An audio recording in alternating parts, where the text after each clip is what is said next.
Hi, Dove here, and today we have a new episode in the Art Review series, and today we'll be checking out the work of I don't know what their name is, but the account name is 2964 something KO.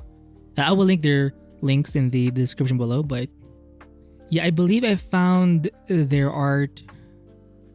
Well, it was a different piece, but I remember seeing this one before on the Pinterest somewhere, or maybe even on Twitter randomly. And I do like this sort of pastel kind of look, but a textured look. Artists that come to mind would have to be like Sok, 98, maybe a bit of a Wan Young-yun or Cho Jang, or even Ruin Jia perhaps, because they do have that sort of textured look to their paintings or illustrations. But I do like this; it's so cool, and a lot of their work for this artist is very. The concepts, the themes are very traditional. Like they're grounded in some ancient sort of oh, it's taking so long to load. Let me just find a different image. Maybe it's so big. Okay, it's taking too long. Jeez.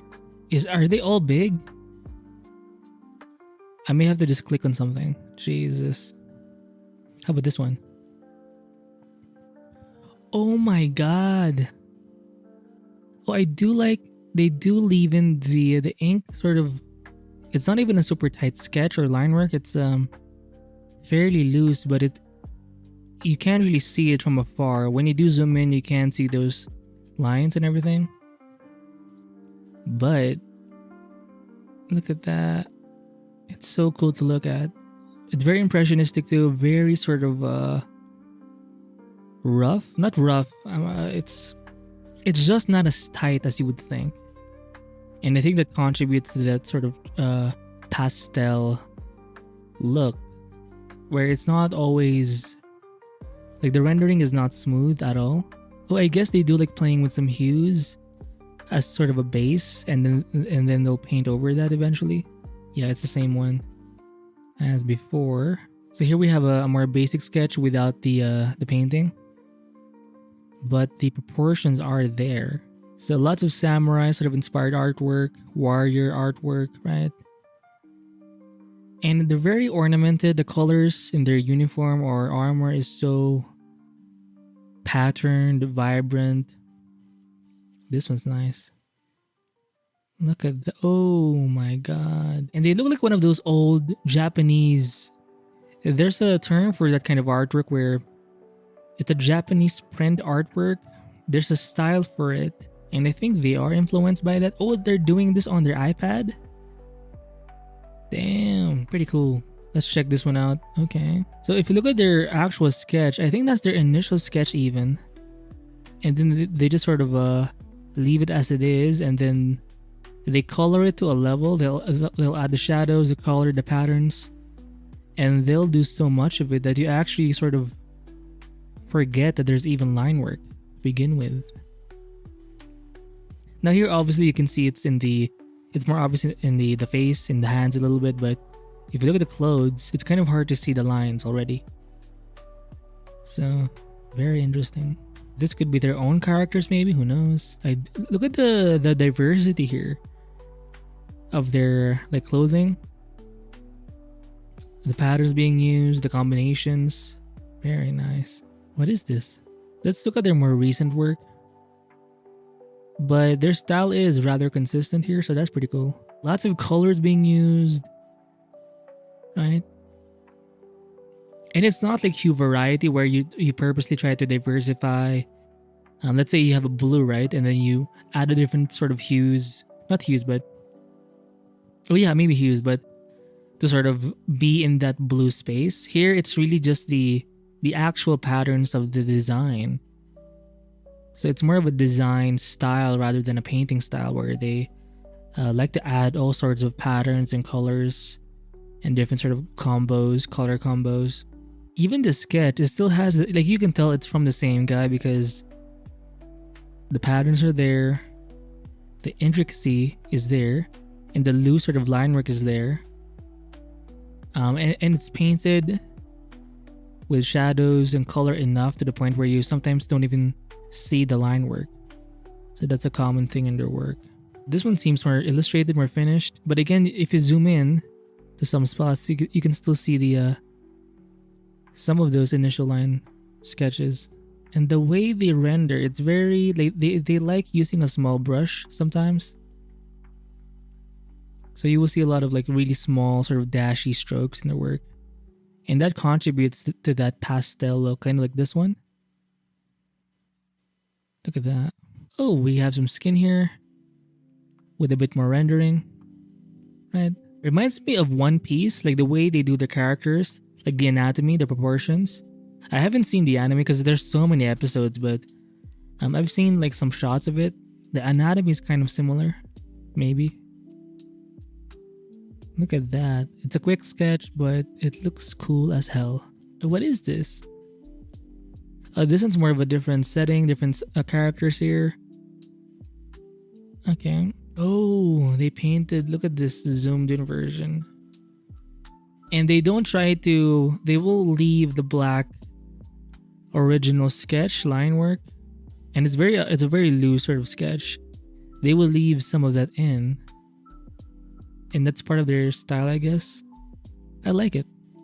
Even here in the foreground, in the shadow part, if you zoom in, you can still see some of those very loose gestural line works. Oh my god. Look at that. Even if it's just one color, like a yellow green. Again, look at the areas in light. Look at the way they're painting in the lights. A lot of small brush strokes there.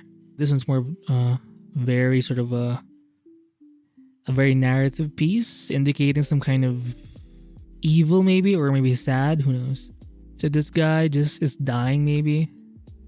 But again, a lot of those like samurai concepts, warrior concepts, or themes in their work. And they're very creative with the armor.